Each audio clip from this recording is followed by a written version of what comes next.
આજે આપણે બનાવીશું ઘઉંના ફાડાની લાપસી એટલે કે ફાડા લાપસી. વિસરાતી વાનગી આપણા દાદી નાની વખતના સમયની આ વાનગી છે. આપણા ઘરમાં વાર તહેવારે લગ્ન પ્રસંગ હોય ત્યારે અવશ્ય આપણે બનતી. આપણે નાના હતા ત્યારે પણ આપણે આ ફાડા લાપસી ખાધી છે. આપણા બાળકો કેમ આ વસ્તુથી વંચિત રહે છે? આ બહુ ટોટલી હેલ્ધી છે, પૌષ્ટિક છે. માત્ર ને માત્ર અડધી વાટકી પણ તમે ખાશો ને સવારે નાસ્તામાં કે પછી એકટાણા ઉપવાસમાં તો પણ તમને લાંબા સમય સુધી ભૂખ લાગતી નથી. એક વાટકી ઘઉંના ફાડા લેવાના, સામે અડધી વાટકી ઘી લેવાનું છે. ઘઉંના ફાડામાં ફાઈબર હોય છે, પ્રોટીન હોય છે, જે આપણે હેલ્થ માટે ખૂબ સારું હોય છે.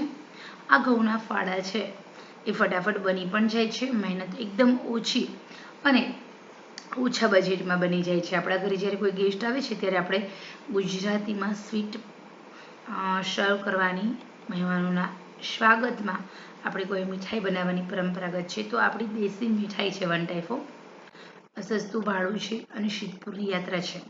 મહેમાનોના સ્વાગતમાં તો ઠીક છે, પરંતુ લગ્ન પ્રસંગ હોય ત્યારે અથવા તો કોઈ માતાનો પ્રસાદ આપણે કરવો હોય ઘરે ત્યારે સુખડીની લાપસી અવશ્ય આપણે બનાવતા હોઈએ છીએ.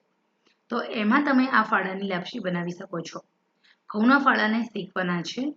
ઘઉંના ફાડાને ઘીમાં ઉપર થોડા વ્હાઈટ ન થાય ત્યાં સુધી શેકીશું.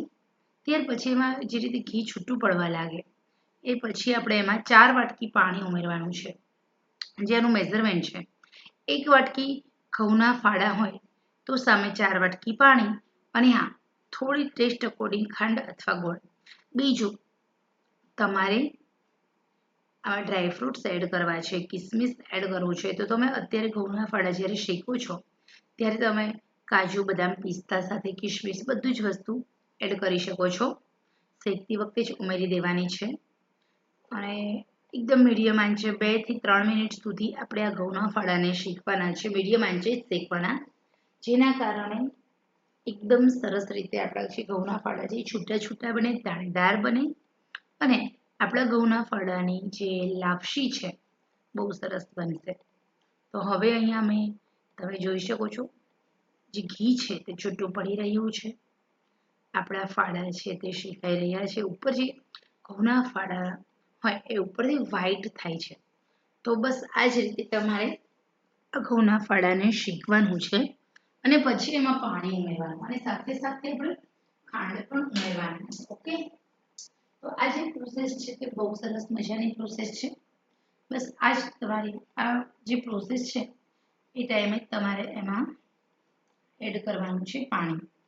તો પાણી અહીંયા આપણે થોડું નવશેકું ગરમ લઈએ તો વધારે સારું રહેશે.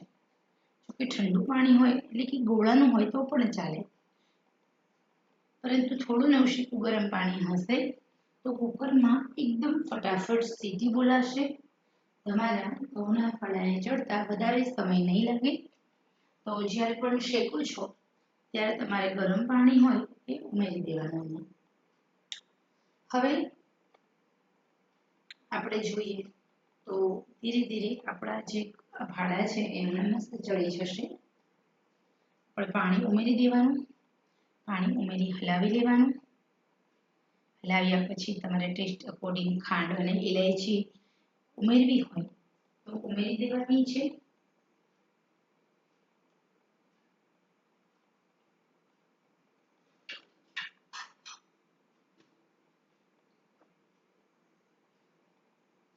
અને હવે આપણે થોડું પાણી ગરમ થાય એ કુકરનું લીડ બંધ કરી દેવાનું છે. બંધ કરી અને એકદમ મીડિયમ આંચે 4 સીટી થવા દેવાની છે. જો સીટી કુકરની ના બોલાય તો તમારે ઓછામાં ઓછું મીડિયમ આંચે 15 મિનિટ સુધી ચડવા દેવાનું છે. અહીંયા આપણે 4 સીટી થઈ ગઈ છે. તમે જુઓ તો આપણા જે ઘઉંના ફાડા છે બનીને રેડી થઈ ગયા છે. એમાં સહેજ બી પાણીનો ભાગ નથી, અને પાણીનો ભાગ હોય તો તમારે ઓપન કરો પછી તમારે એને પાડી દેવાનું છે. તો અહીંયા આપણી આ ઘઉંના ફાડાની લાપસી બનીને એકદમ રેડી થઈ ગઈ છે. ખરેખર બહુ સરસ મજાની આ લાપસી બની છે. એકવાર તમે અવશ્ય બનાવજો.